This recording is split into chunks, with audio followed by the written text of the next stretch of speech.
मकर संक्रांति को पर्व क्यों कहा गया? साल में 12 संक्रांति है। उसके अनुसार देखा जाए तो मकर संक्रांति को एक महापर्व के रूप में क्यों मनाया जाता है? कल 14 जनवरी है और अधिकांश लोग 14 जनवरी को मकर संक्रांति मनाएंगे। कुछ लोग 15 जनवरी को ही मना सकते हैं। टाइमिंग थोड़ा सा ऐसा है कि कुछ लोग 14 जनवरी को मनाएंगे, कुछ लोग 15 जनवरी को मनाएंगे। लेकिन हम लोग का बचपन से क्रेज रहा है कि 14 जनवरी को ही हम लोग मकर संक्रांति मनाना पसंद करते हैं। कभी कभी तो 15 जनवरी भी पड़ा है, लेकिन मेरे तरफ से कल जो लोग भी मकर संक्रांति मना रहे हैं उन सभी को मकर संक्रांति पर्व की हार्दिक शुभकामनाएं, और जो 15 जनवरी को मनाएंगे उनको भी मकर संक्रांति की हार्दिक शुभकामनाएं। ये मकर संक्रांति पर्व क्यों बन गया, महापर्व कैसे बन गया? इसके पीछे ये कहा जाता है कि भौगोलिक रूप से 14 जनवरी से सूर्य धनु राशि से मकर राशि में प्रवेश करते हैं। इससे सूर्य की जो दिशा है वो उत्तर दिशा की तरफ सूर्य बढ़ने लगते हैं, जिसे उत्तरायण भी कहा गया है। यानी कि सूर्य दक्षिणायन से उत्तरायण की तरफ चल पड़ते हैं।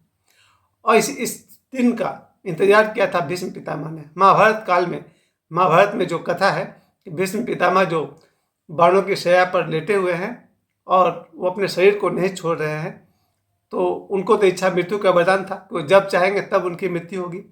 उन्होंने अपने उस शरीर को रोक कर रखा था इसी दिन के लिए, मकर संक्रांति के दिन के लिए। कहते हैं कि जब सूर्य उत्तरायण होंगे तब वो शरीर का त्याग करेंगे।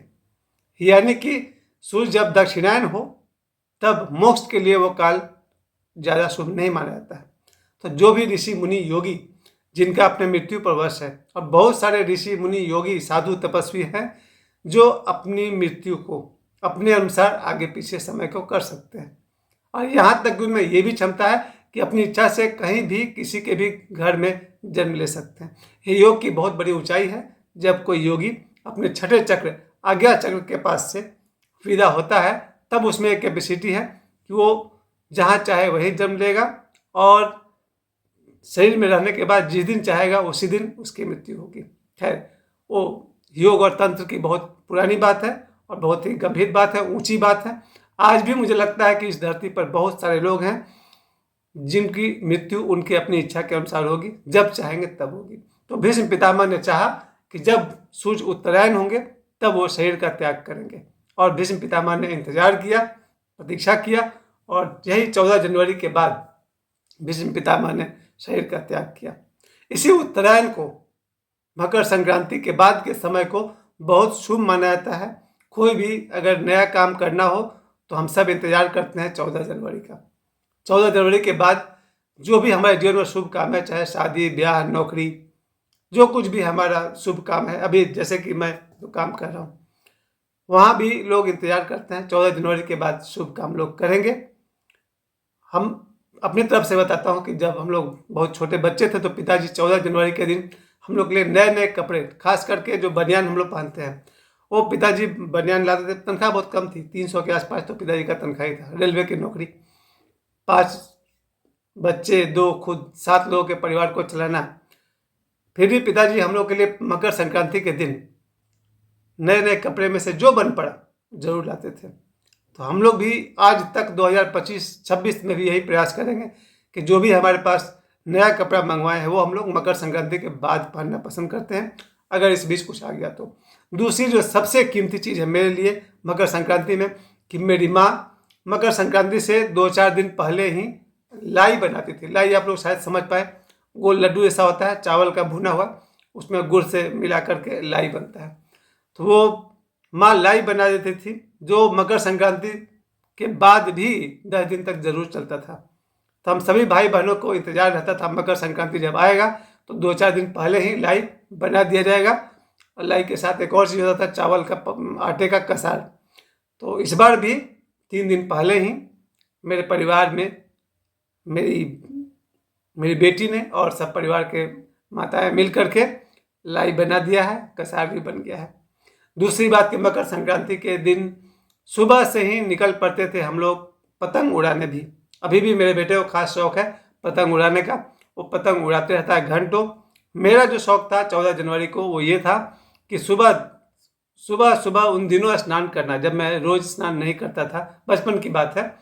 तो ठंड के दिनों में नहाने के लिए माँ पहले पानी गर्म करती थी कोयले की चूल्हा पर पानी गर्म होता था, 1 बाय 1 परिवार के सभी लोग गर्म पानी में ठंडा पानी मिक्स करके नहाते थे। तो उस दिन मकर संक्रांति के दिन हम सब घर के सभी लोगों को स्नान करना ही करना है। ये उस समय की बात है जब ठंड बहुत ही आजकल से भी ज़्यादा खतरनाक ठंड पड़ती थी, फिर भी सभी को स्नान करना है, पहली बात। दूसरी बात, स्नान करने के बाद हम लोग पूजा करते हैं और चावल और तिल को हम लोग स्पर्श करते हैं। ओम विष्णु नमः कोई भी मंत्र का उच्चारण करते हुए 5 बार स्पर्श करते हैं और कहा जाता है कि इसे दान कर देते हैं हम लोग। खैर, उसके बाद माँ हम लोग को पूजा करने के बाद जो लोग जनेऊ पहनते हैं वो जनेऊ बदलते हैं, उसके बाद नए कपड़े पहनते हैं। उसके बाद माँ शुरुआत करती थी तिलकुट से। सभी के पास सभी को एक एक तिलकुट दे दिया गया खाने के लिए। उसके बाद लाई एक एक खाना है, फिर कसार खाना है, वो चावल के आटे का होता है, तो दिखाएंगे बाद में। उसके बाद हम सब, खास करके मैं निकल जाता था दामोदर नदी के पास, जो बहुत भारी मेला लगता है। तो दामोदर नदी के पास मेला में निकल जाते थे हम लोग सुबह के 10 बजे से लेकर शाम 4 बजे तक। जब भी मौका मिला हम लोग निकल जाएंगे मेला देखने के लिए। उस मेले में आप सब समझते हैं मेला में क्या क्या होता है। कल तो शायद मैं उसका वीडियो भी डालूंगा, आप सभी देख लेंगे। और पहले तो बहुत ज़्यादा पैसा नहीं होता था हम लोग के पास, फिर भी उतना ही में आना जाना सब हो जाता था। जब दोपहर में लौटते थे वहाँ से मेला से, तब माँ हम लोग को देती थी दही, चूड़ा, चीनी, गुड़, सब्जी, बहुत स्पेशल सब्जी बनता है इस दिन के लिए, हम लोग तो आलू दम कहते हैं, और भी बहुत तरह का चीज़ होता है, वो हम लोग को दोपहर में खाने को मिलता था। और उसके बाद फिर कोई काम तो है नहीं, 2 बजे के बाद फिर शाम के समय में यानी कि रात को खिचड़ी बनाया जाता था। इस पर्व का एक नाम खिचड़ी भी है। तो उस दिन कल जो मकर संक्रांति के शाम को यानी कि रात को खिचड़ी बनाई जाती है, हम सब खिचड़ी खाते हैं। इसके अलावा इसी को भारत के अलग अलग राज्यों में अलग ढंग से भी मनाया जाता है। आज जैसे कि 13 जनवरी है, तो लोहड़ी पर्व मनाया जाता है, विशेष करके सिख परिवारों में। जो भी लोग पंजाबी हैं, सरदार जी हैं, उनके परिवारों में लोहड़ी मनाई जाती है। और निश्चित रूप से खूब पतंग उड़ाया जाता है इसमें। तो पतंग के बारे में एक सावधानी बहुत हमेशा बताई गई है 10-20 साल पहले से।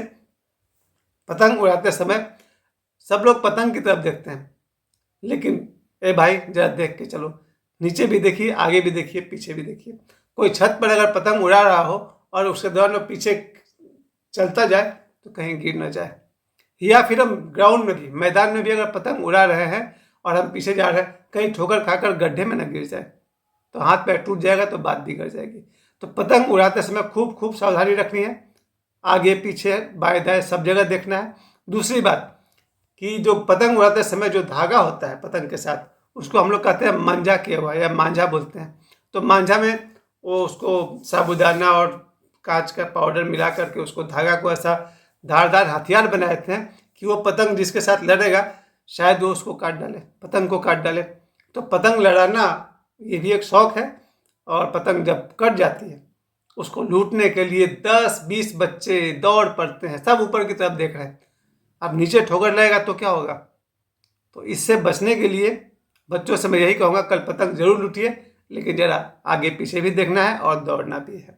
झगड़ा निकलना है, पतंग किसी को भी मिले कोई बात नहीं। और एक इसमें खतरा देखा गया है कि अगर जो धागा है वो मांझा है, वो अभी अगर नीचे से पार कर रहा है 5 फुट के आसपास से है, और अचानक कोई स्कूटर वाला वहाँ से पार कर जाए, तो धागा अगर उसको यहाँ लग गया तो बात बिगड़ जाएगी।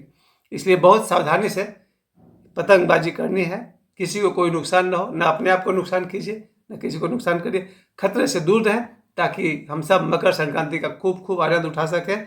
इसके बाद जो सबसे कीमती बात है कि जो हम लोग नए और शुभ काम शुरू करना चाहते हैं, उनके लिए मैं कहूँगा, जैसे कि मेरा प्लॉटिंग वाला जो काम है, वहाँ मैं कहूँगा जो लोग भी प्लॉट खरीदना चाहते हैं, ज़मीन खरीदना चाहते हैं घर बनाने के लिए या इन्वेस्टमेंट के तौर पर, तो कल के बाद से 14 जनवरी के बाद से बहुत ही शुभ मौका है।